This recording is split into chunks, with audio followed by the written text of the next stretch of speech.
राम राम जी। आत्म मंथन में आपका स्वागत है। अब हम मूलांक 7 वालों के बारे में बात कर लेते हैं। उनके लिए जो भी स्प्रेड आया है, अच्छा आया तो आगे बढ़ जाना, ईश्वर का शुक्रिया ज़रूर अदा कर लेना। नेगेटिव आया हो तो मैं मोटिवेट कर रही हूँ ना, आपको समझा रही हूँ ना, घबराने की कोई ज़रूरत नहीं है। ठीक है। मूलांक 7 वाले जल्दी घबरा जाते हैं, जल्दी भावनाओं में बह जाते हैं, तो थोड़ा सा उनको अपने आप को जो है सेटल करना चाहिए, समझना चाहिए। ठीक है। उसके बाद आपके लिए जो रिज़ल्ट्स आएंगे, दोस्तों के साथ, दुश्मनों के साथ किस तरह पेश आना है, आप इससे समझ सकते हो। ठीक है। हम बात कर लेते हैं फटाफट अब संडे की। संडे वाले दिन ऐसा लगता है आपके दिमाग पे बड़ा बोझ है, लेकिन आप इतनी हिम्मत कर रहे हो कि आप अपने आप को या अपनी कुछ चीज़ों को जो आपको डिस्टर्ब करें उसको आप रीस्टार्ट कर रहे हो। रीस्टार्ट करने का मतलब है वापस पूरी एनर्जी डाल के ज़ीरो से एकदम काम को शुरू करने की कोशिश कर रहे हो। चाहे वो बिज़नेस है, चाहे वो काम है, चाहे वो आपके इमोशंस हैं, वॉटएवर, मतलब आप हर काम को ज़ीरो से स्टार्ट करके आगे बढ़ रहे हो। तो यहाँ पर आपको सूर्य की आराधना ज़रूर करनी है। इन केस सूर्य की आराधना ना कर सको तो उस माथे के ऊपर आप केसर का तिलक ज़रूर लगा लेना, बड़ों का सम्मान कर लेना। ठीक है। डॉग्स की सेवा कर देना। उसके बाद बात करते हैं मंडे की। मंडे वाले दिन मुझे ऐसा लगता है अचीवमेंट तो बड़ी मुश्किल से हुई है, यानी कि कुछ जो पाना चाहते थे, कुछ करना चाहते थे, यहाँ रिज़ल्ट मिलता हुआ दिखाई देता है मंडे वाले दिन।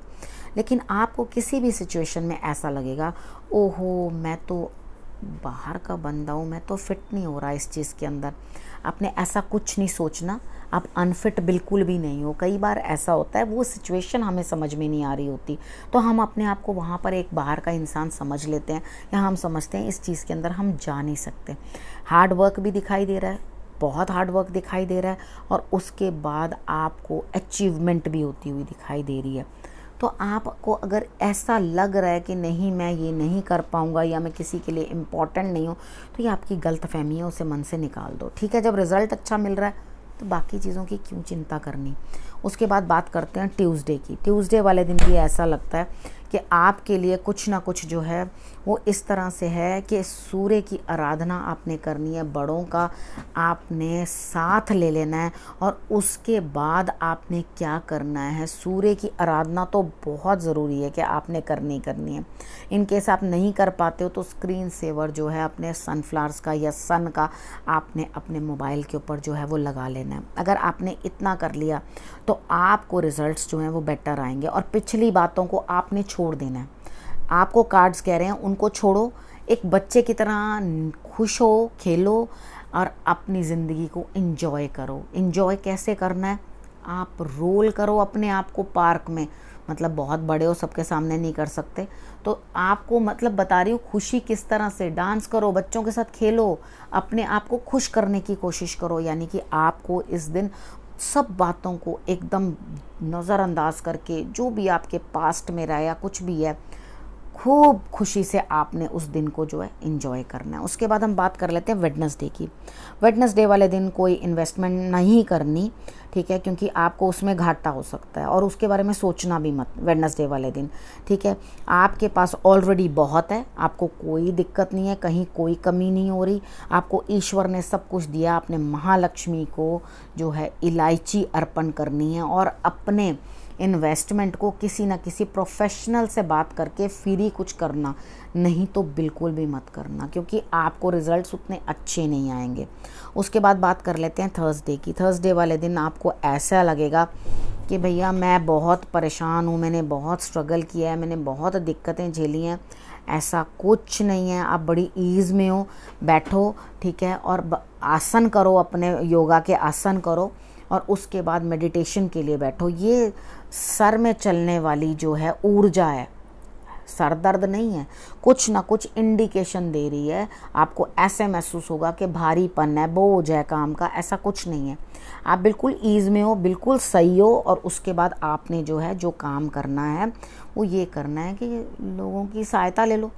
ठीक है। अपने कार्य बनाने में अगर खुद को अंदर से फील हो रहा हो नहीं, ब्रेन तो बड़ी तेज़ी से चल रहा है, कोई दिक्कत नहीं है, आपने कोई सेक्रीफाइसेस नहीं कर रखे यहाँ पर थर्सडे वाले दिन। ठीक है। यहाँ पर आपका दिमाग जो है आपको पूरी रोशनी दिखा रहा है, कोई दिक्कत नहीं है, कोई परेशानी नहीं है, बस सबकी सहायता लो, अपना काम बनाओ। उसके बाद हम बात कर लेते हैं फ्राइडे की।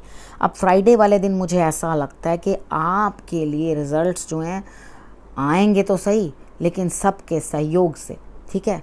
बच्चों का भी सहयोग ले लो, कोई बात नहीं, बड़ों का भी सहयोग ले लो, सेवा कर दो, पक्षियों की सेवा कर दो, आप गाय वगैरह की सेवा कर दो, किसी की सेवा कर दो। जब आप सेवा कर दोगे, नहीं तो माँ दुर्गा की ही आराधना कर लेना। अगर आपको लगे मेरा बड़ा टाइम नहीं है मेरे पास, मैं ये नहीं कर सकता, कुछ भी मत करना। आप माँ दुर्गा को सच्चे मन से दुर्गा चालीसा पढ़ लेना और हाथ जोड़ देना, ठीक है। माता रानी की आप पूजा कर लेना, तो आपके काम जो हैं बन जाएंगे, यानी कि आपको सक्सेस मिल जाएगी।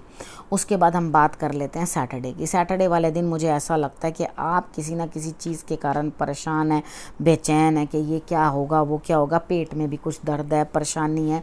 लेकिन यहाँ पर कोई ना कोई जो बड़ा है, जो सीनियर है, आपका भाई हो सकता है, आपके पिता हो सकते हैं, आपके बॉसेस हो सकते हैं, वहाँ से आपको सपोर्ट मिलती हुई दिखाई देती है। तो आपको परेशान नहीं होना। अब मुझे ये मालूम ही ना हो कि भैया मुझे आगे सपोर्ट मिलेगी या नहीं मिलेगी, तो मैं परेशान होते रहूँ। यहाँ पर पेट दर्द के कारण भी दिक्कत हो सकती है, ठीक है। तो अपनी नाभि के अंदर आप केसर रख लेना अगर आपको कोई ना कोई दिक्कत महसूस हो। और पेट के लिए आप मंत्र कर लेना। अगर ऐसा हो तो आप मुझे व्हाट्सएप कर सकते हैं या मुझे कमेंट बॉक्स में लिख सकते हैं, तो मैं आपको अलग से एक मंत्र बता दूंगी जो आपने स्टमक एक के लिए करना होगा, तो आपका स्टमक एक भी ठीक हो जाएगा। केसर ज़रूर लगा लेना, ठीक है। अब इस विषय को मैं यहीं समाप्त करती हूँ। आपने करना क्या है, आपने अपने परिवार का खूब अच्छे से ध्यान रखना है। अगले हफ्ते फिर से आपसे मिलती हूँ, तब तक के लिए नमस्कार।